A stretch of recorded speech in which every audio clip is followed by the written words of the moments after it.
Salam harmoni. Hari ini kita akan membahas sebuah tema yang menarik, yaitu tentang wawasan kependidikan. Mengingat kita adalah orang penjas atau orang olahraga, maka topik ini kita akan lebih fokus ke arah wawasan kependidikan PJOK. Disajikan oleh saya sendiri, Wahyudi, dari program studi Pendidikan Jasmani, Kesehatan, dan Rekreasi, jurusan Pendidikan Olahraga, Fakultas Olahraga dan Kesehatan, Universitas Pendidikan Ganesha.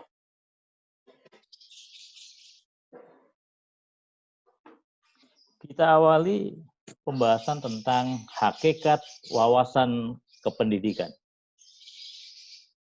Dalam konteks hakikat wawasan kependidikan, maka kita kupas tentang pengertian. Wawasan, sebagaimana kita semuanya telah tahu, tidak lain merupakan sebuah cara pandang. Tentu cara pandang tentang sesuatu, something. Dalam konteks ini sesuai dengan topik yang kita bahas, maka cara pandang itu adalah cara pandang tentang pendidikan atau kependidikan. Oleh karenanya, patut kita bahas tentang pengertian pendidikan.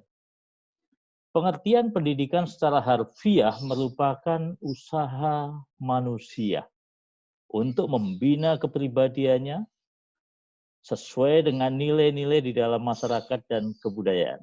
Jadi sekali lagi penekanan pada pengertian ini adalah usaha konkret kita sebagai manusia untuk membina kepribadian kita, personality kita. Yang kita harapkan hal itu sesuai dengan norma, sesuai dengan nilai-nilai, sesuai dengan kebudayaan masyarakat. Karena sekali lagi kita adalah sebagai makhluk sosial, bagian integral dan tidak terpisahkan dari masyarakat. Jadi penekanan pendidikan dalam konteks ini adalah itu. Yang kedua, saya ingin mengatakan, sesederhana apapun peradaban suatu masyarakat, sebenarnya telah terjadi sebuah proses yang namanya pendidikan. Karena hakikat pendidikan merupakan usaha manusia untuk melestarikan hidupnya.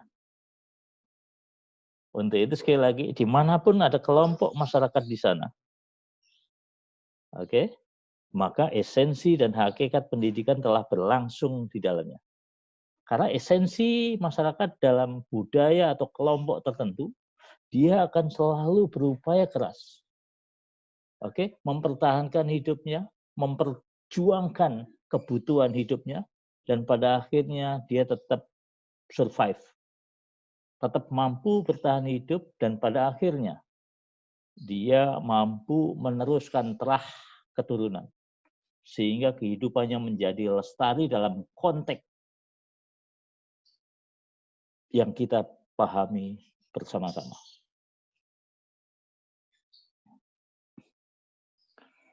Pendidikan yang berikutnya dinyatakan sebagai sebuah proses pengubahan sikap dan tata laku, baik perorangan maupun kelompok, dalam upaya untuk mendewasakan dirinya melalui upaya pengajaran dan pelatihan. Pendidikan diartikan juga sebagai sebuah proses, sebagai sebuah cara, termasuk pendidikan dimaknain sebagai sebuah perbuatan mendidik. Jadi esensi pendidikan demikian cakep. Jadi setiap proses yang dilakukan secara sadar untuk mendidik itu adalah sebuah proses pendidikan. Nah, dalam konteks mendidik, esensinya adalah memelihara dan memberi latihan. Baik berupa ajaran, tuntunan, maupun pimpinan mengenai akhlak dan kecerdasan pikiran. Ketika bicara ini, maka Mendidik adalah proses kesinambungan antara pola pikir dan akhlak. Ini yang penting. Ini menjadi sebuah proses mendidik yang tentu kita idam-idamkan bersama. Nah, dalam konteks itu, maka secara simpel tentu kita boleh menyimpulkan dong, apa sih pendidikan? Pendidikan adalah usaha sadar dan terencana dalam rangka mewujudkan suasana belajar dan proses pembelajaran agar peserta didik secara aktif mengembangkan segenap potensi dirinya untuk memiliki kekuatan spiritual keagamaan, pengendalian diri, kepribadian, kecerdasan, akhlak mulia, dan keterampilan. Tentu semua ini nanti sangat dibutuhkan, baik untuk dirinya sendiri, untuk masyarakat, untuk bangsa maupun negara. Ini adalah proses pendidikan secara komprehensif, itu adalah semacam ini. Jadi sekali lagi usaha itu mesti dilakukan secara sadar dan terencana. Ya, tidak bisa hanya floating mengalir begitu saja, nggak bisa. Jadi setiap upaya itu harus dilakukan secara sadar dan terencana. Nggak bisa asal-asalan. Membangun pendidikan adalah sebuah proses panjang dan menjadi instrumen penting di dalam membangun peradaban manusia. Untuk itu sekali lagi, dalam konteks pendidikan mesti bersemayam sumber daya manusia yang betul-betul adiluhung. Betul-betul punya kecerdasan otak, punya kecerdasan spiritual. Terampil sehingga mampu menjawab tantangan dan perkembangan ilmu pengetahuan teknologi yang semakin masif untuk masa kini dan masa depan. Nah, berpijak pada sebuah simpulan itu, maka kita bisa memaknai bahwa wawasan pendidikan adalah cara pandang kita tentang pendidikan yang terakumulasi melalui usaha secara sadar dan terencana untuk menciptakan iklim dan proses pembelajaran sehingga peserta didik menjadi aktif untuk mengembangkan segenap potensi dirinya. Sehingga memiliki kekuatan spiritual keagamaan, memiliki akhlak mulia, cerdas, serta terampil. Yang kesemua itu sangat diperlukan baik oleh dirinya sendiri, masyarakat, maupun bangsa dan negara. Jadi sekali lagi, nggak usah kecil hati. Kalau ingin membawa bangsa ini maju, maka salah satu pintu dan instrumen pentingnya adalah mari kita bangun pendidikan. Permasalahannya memang sekali lagi, membangun pendidikan ini adalah sebuah proses yang siklik, berkelanjutan, yang dihadapi adalah manusia dengan karakter yang sangat unik, dan yang ketiga, hasilnya tidak bisa dilihat secara kasat mata dalam tempo yang singkat. Berbeda dengan pembangunan infrastruktur yang sifatnya physically. Misalnya membangun jembatan, membangun gedung, dan lain-lain. Kalau membangun secara fisik semacam ini, hasilnya cepat sekali bisa tapak. Average rata-rata dalam kurun waktu 3 bulan kalender, maka hasilnya bisa kita lihat, jembatan menjadi jembatan. Bangunan gedung menjadi gedung. Dan lain-lain. Jadi sekali lagi, ini perlu sebuah komitmen dan dedikasi yang luar biasa, yang pada akhirnya kita mampu membangun pendidikan dan menghasilkan generasi unggul yang punya kesadaran kebangsaan, punya dedikasi yang kuat untuk memajukan tanah airnya, untuk memajukan bangsa dan negara. Jadi ini adalah esensi dari wawasan pendidikan. Makna pendidikan dalam konteks values, pendidikan itu adalah sebuah proses untuk mengasah 3 dimensi, 3 domain, 3 ranah yang meliputi pengetahuan, knowledge, yang meliputi sikap, attitude, dan yang meliputi keterampilan atau skill. Tapi yang lebih penting dari ketiga domain ini, maka itu menjadi satu kesatuan utuh yang dijiwai oleh kekuatan spiritual keagamaan dan akhlak mulia. Ini yang penting. Jangan sampai pengetahuannya luar biasa, tetapi sikap dan keterampilannya tidak mendukung. Jangan sampai keterampilannya luar biasa, tapi pengetahuannya rendah. Tetapi sikapnya juga nggak menunjukkan bahwa dia orang yang skillful. Untuk itu sekali lagi, ketiganya baik knowledge, baik attitude, baik skill, pengetahuan, sikap, dan keterampilan ini adalah menjadi sebuah satu kesatuan yang utuh dan dijiwai oleh kekuatan spiritual keagamaan serta akhlak yang mulia. Nah, berikutnya kita bicara tentang reorientasi pendidikan.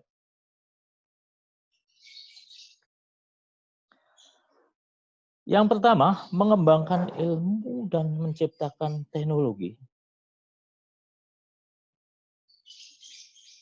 Sekaligus mesti mempertimbangkan moralitas dan kemaslahatan. Artinya apa? Kita tidak bisa hanya membangun dan mengembangkan ilmu, termasuk teknologi dan seni, tanpa mempertimbangkan pentingnya sebuah landasan moral, tanpa mempertimbangkan aspek kebermanfaatan untuk masyarakat luas. Untuk itu sekali lagi, ilmu yang luar biasa, teknologi yang berkembang sangat pesat ini, seyogianya dilandasi oleh moralitas dan kepentingan masyarakat luas.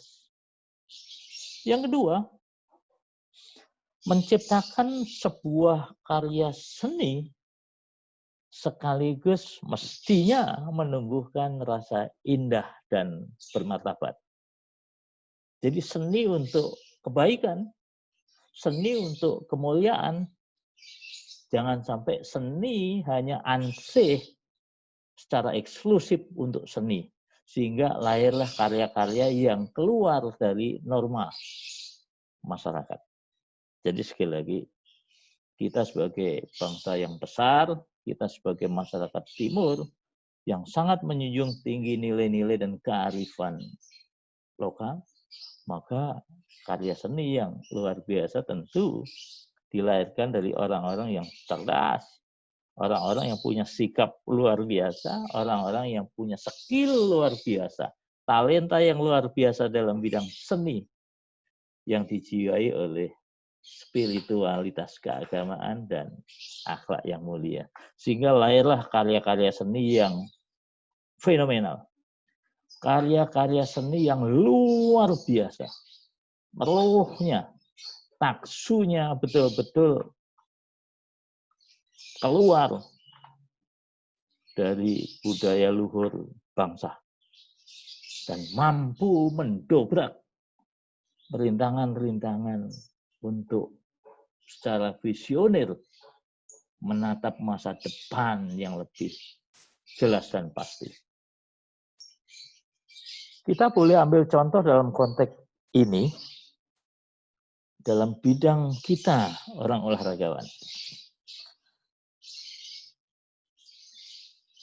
Rekan-rekan sekalian yang mulia, mahir bela diri, seyogianya kita maknain sekaligus sebagai sebuah langkah konkret membumikan kepribadian.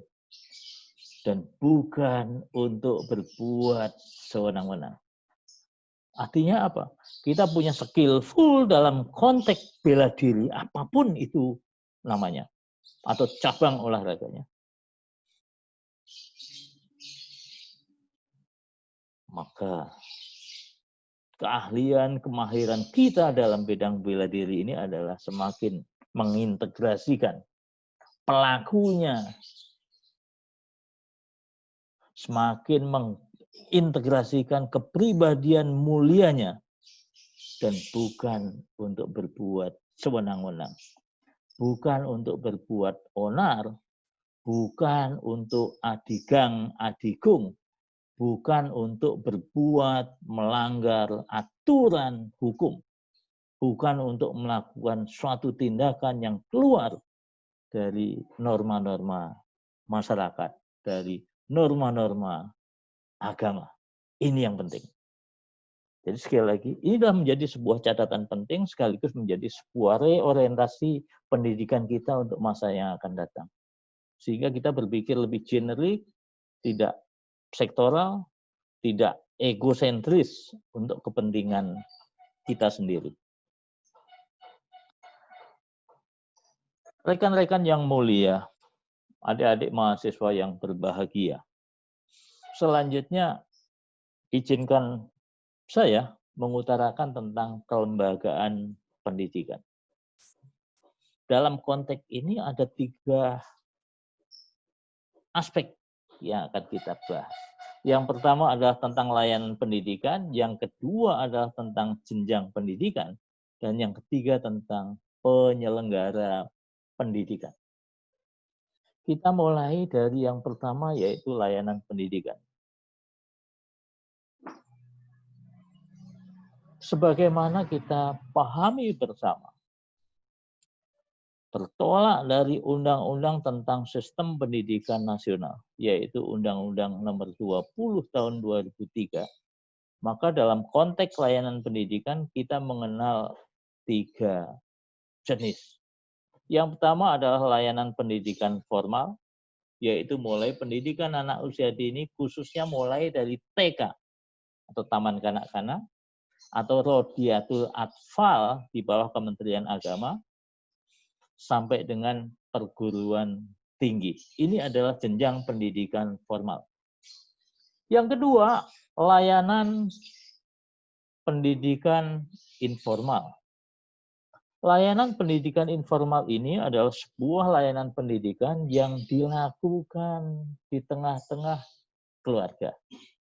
Di masyarakat perkotaan yang sudah maju, kita mengenal berbagai jenis layanan pendidikan informal, salah satunya melalui home schooling, yaitu sebuah proses pendidikan berbasis sekolah yang ada di lingkup keluarga,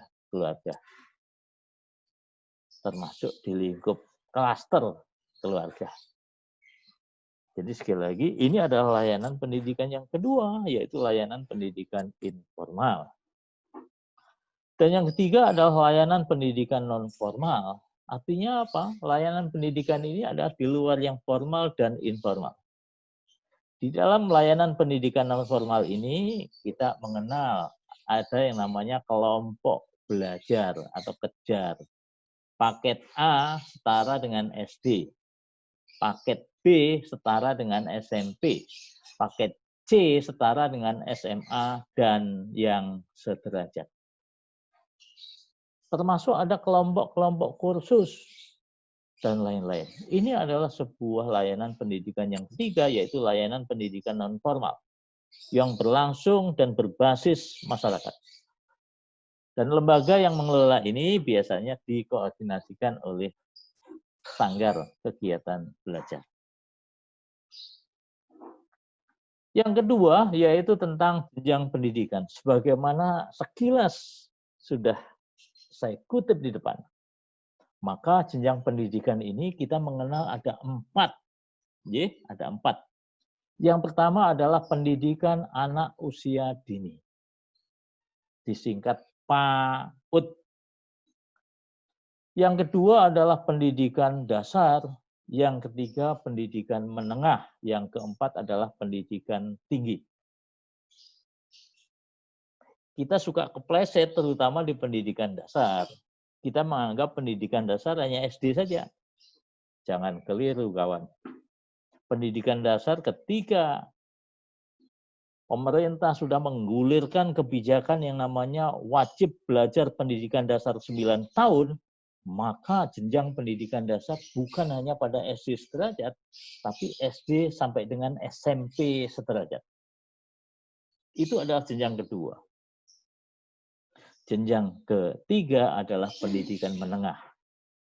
Pendidikan menengah itu adalah meliputi SMA, meliputi SMK, meliputi madrasah aliyah, meliputi SMA-LB, meliputi SMK-LB, meliputi MALB barangkali atau sejenisnya.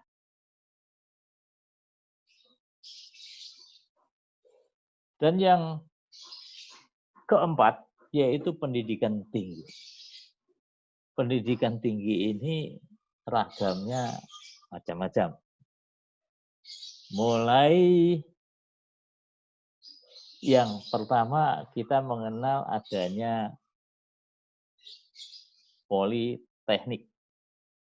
Kita mengenal adanya akademi. Di atasnya lagi kita mengenal adanya sekolah tinggi. Dan yang keempat adalah institut.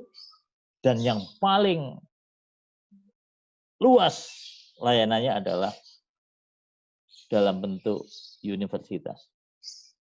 Dan satu yang paling pertama kita sudah sama tahu yaitu pendidikan anak usia dini atau PAUD. Ini meliputi yang pertama adalah playgroup atau kelompok bermain. Yang kedua adalah pendidikan anak usia dini yang pertama adalah melalui taman penitipan anak. Yang kedua adalah kelompok bermain atau playgroup. Keduanya ini adalah layanan pendidikan yang sifatnya non-formal. Dan yang ketiga adalah taman kanak-kanak yang dinyatakan di dalam undang-undang adalah ini adalah layanan pendidikan formal yang pertama. Berikutnya SD dan seterusnya sampai perguruan tinggi. Jadi sekali lagi, ini adalah tentang jenjang pendidikan yang ada di negara kita, yaitu Indonesia. Nah, berikutnya kita buka tentang pengelompokan masing-masing jenjang pendidikan. Kita mulai dari pendidikan anak usia dini. Oke. Jenjang pendidikan anak usia dini ini ada yang formal, ada yang jalur non-formal. Yang jalur non-formal ada Taman Penitipan Anak atau TPA, dan yang kedua adalah kelompok bermain. Sedangkan jalur formalnya adalah Taman Kanak-Kanak dan Rodiatul Atfal. Ini di bawah Kementerian Agama, khususnya Islam. Yang kedua adalah Taman Kanak-Kanak luar biasa. Dan jenjang yang kedua adalah pendidikan dasar. Nah, ini yang saya katakan tadi. Yang pertama adalah meliputi SD. Ini untuk yang jalur formalnya adalah SD dan MI, SD-LB. Yang kedua adalah SMP dan MTS. Dan SMP luar biasa, SMP-LB. Sedangkan untuk jenjang pendidikan dasar pada jalur non-formal meliputi paket A dan paket B. Paket A ini setara dengan SDMI sederajat, paket B ini setara dengan SMP MTS sederajat. Jenjang yang ketiga adalah pendidikan menengah, yaitu meliputi untuk jalur formalnya adalah meliputi SMA dan MA, SMK dan madrasah aliyah kejuruan. Dan satu lagi adalah sekolah menengah luar biasa bagi peserta didik berkebutuhan khusus, LB, luar biasa. Dan yang berada pada jalur non-formal adalah paket C. Jadi sekali lagi paket C ini untuk hingga saat ini hanya berhenti sampai setara untuk jenjang pendidikan menengah. Dan yang paling tinggi adalah jenjang pendidikan tinggi, yaitu di perguruan tinggi. Kita mengenal, tadi udah saya sampaikan, yang paling tinggi levelnya, yang paling kompleks layanan pendidikannya adalah mulai universitas. Di bawahnya adalah ada institut, di bawahnya ada sekolah tinggi, di bawahnya lagi ada akademi, dan yang paling bawah adalah politeknik. politeknik. Jadi ada 5 layanan pendidikan tinggi di Indonesia. Dari paling bawah kita balik, ada politeknik. Yang kedua ada sekolah tinggi, yang ketiga ada akademi, yang keempat ada institut, dan yang kelima adalah universitas.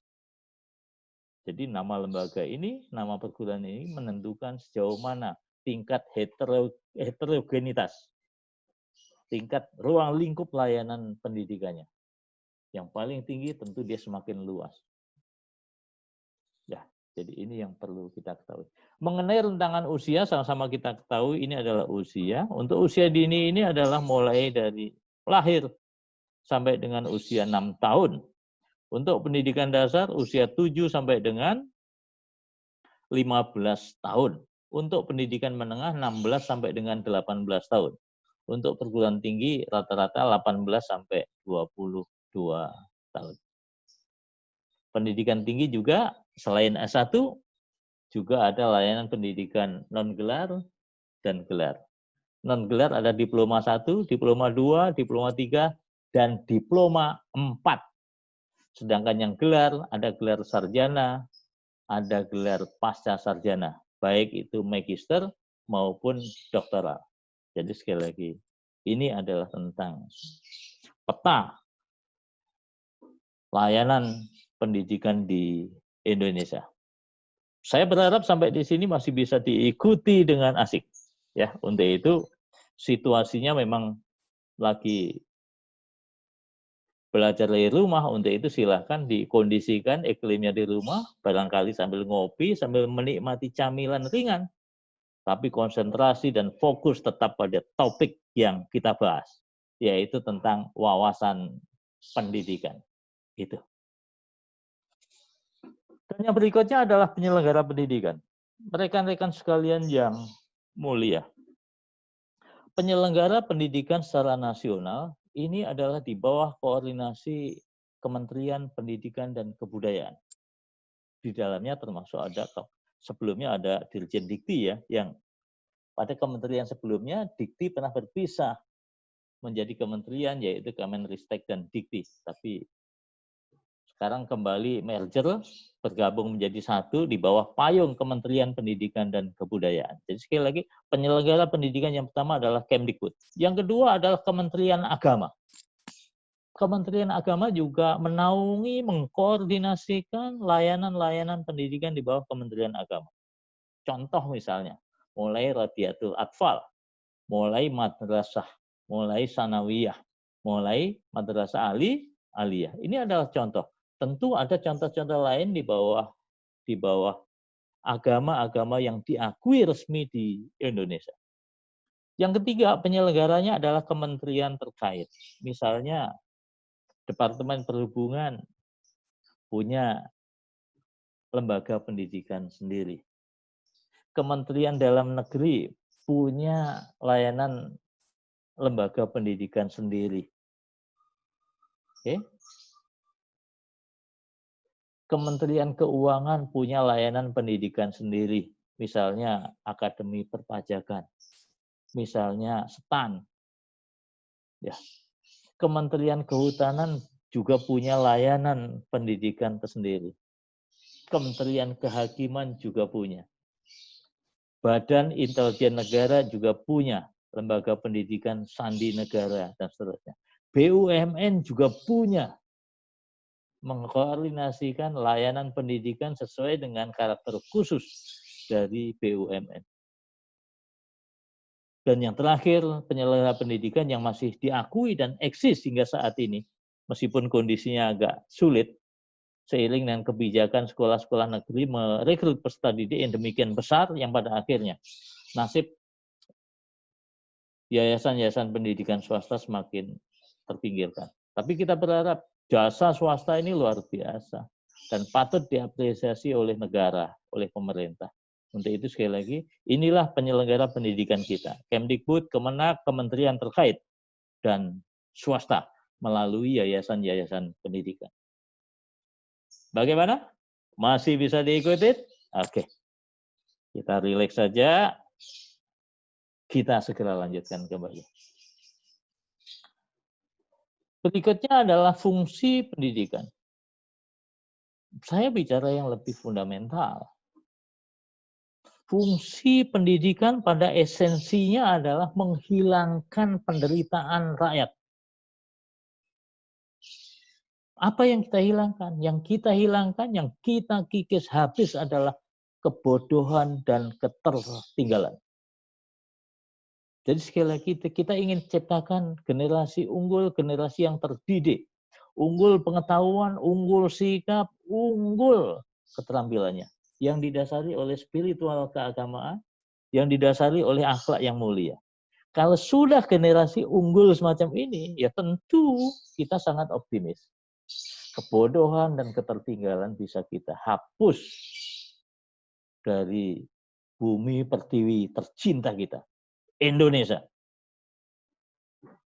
Sebagaimana kita pahami bersama, dalam Undang-Undang Sistem Pendidikan Nasional nomor 20 tahun 2003, esensi pendidikan nasional adalah mengembangkan kemampuan dan membentuk watak serta peradaban bangsa yang lebih bermartabat dalam rangka mencerdaskan bangsa. Jadi esensi pendidikan adalah bagaimana cara menyusun, merancang, melakukan usaha secara sadar. Sehingga bangsa, sehingga seluruh masyarakat Indonesia menjadi generasi yang cerdas, generasi yang unggul. Ini menjadi sasaran kita semuanya. Tentu unggul dalam dimensi ketiganya, yaitu pengetahuannya, sikapnya, keterampilannya. Luar biasa. Ini adalah fungsi pendidikan, bukan fungsi yang lain.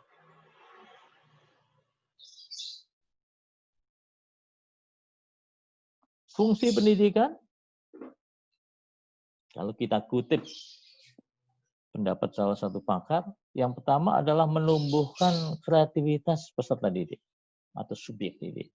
Ya, orang terdidik itu biasanya adalah orang-orang yang kreatif, orang-orang yang selalu curious, orang-orang yang selalu skeptis menanyakan tentang something, tentang sesuatu. Loh, kenapa bisa begini? Apa penyebabnya? Kenapa enggak begini? Kalau begitu nanti dampaknya apa? Ini adalah kreativitas. Dia selalu kreatif, gelisah, ingin melakukan sesuatu. Berinovasi dengan hal-hal yang baru. Dengan cara-cara yang baru, dengan teknik-teknik yang baru. Jadi sekali lagi fungsi pertama pendidikan adalah menumbuhkan kreativitas peserta didik. Kalau pendidikan di kelas masih ada peserta didik yang pasif, berarti perlu ditinjau elemen pendidikannya. Yang kedua, fungsi pendidikan adalah memperkaya khasanah nilai-nilai budaya manusia. Ingat, tadi kita udah kupas di depan. Esensi pendidikan akan tetap berlangsung dalam komunitas masyarakat sekecil apapun. Jadi nilai-nilai budaya inilah akan kita perkaya. Kita akan kembangkan khasanahnya melalui fungsi pendidikan. Yang ketiga tentu sama-sama kita paham, fungsi pendidikan adalah menyiapkan tenaga kerja yang produktif, tenaga kerja yang siap bersaing, tenaga kerja yang punya fighting spirit luar biasa, yang tidak cengeng, tidak nepotisme, tidak privilege, minta perhatian khusus. Jadi sekali lagi betul-betul tenaga kerja yang produktif dan siap bersaing, kompetitif. Jadi sekali lagi menarik kan? Kalau kita bicara tentang wawasan pendidikan. Dan ujung tombak salah satunya membangun pribadi yang unggul. Membangun generasi unggul adalah melalui pendidikan jasmani. Yang kita kenal di sekolah melalui penyempurnaan kurikulum 2013, kita namain sebagai pendidikan jasmani, olahraga, dan kesehatan, PJOK. Untuk itu sekali lagi, mari bersama-sama kita yakin PJOK adalah menjadi sebuah instrumen penting yang sangat dibutuhkan di tengah-tengah kegalauan masyarakat, di tengah-tengah degradasi mental dan moral anak-anak kita, peserta didik kita. Yang pada akhirnya kita hadirkan PJOK dengan cara yang lebih bersahaja, dengan cara yang lebih terukur, bertahap, dan berkelanjutan. Demikianlah presentasi secara cukup utuh tentang wawasan pendidikan. Mudah-mudahan bermanfaat untuk pencerahan bagi kita semuanya dan semangat. Semuanya kita berharap dalam keadaan bugar. Kita akhiri, mohon maaf bila ada kekurangan. Satu spirit, mari kita ciptakan generasi unggul untuk masa yang akan datang melalui pendidikan. Salam harmoni. Terima kasih.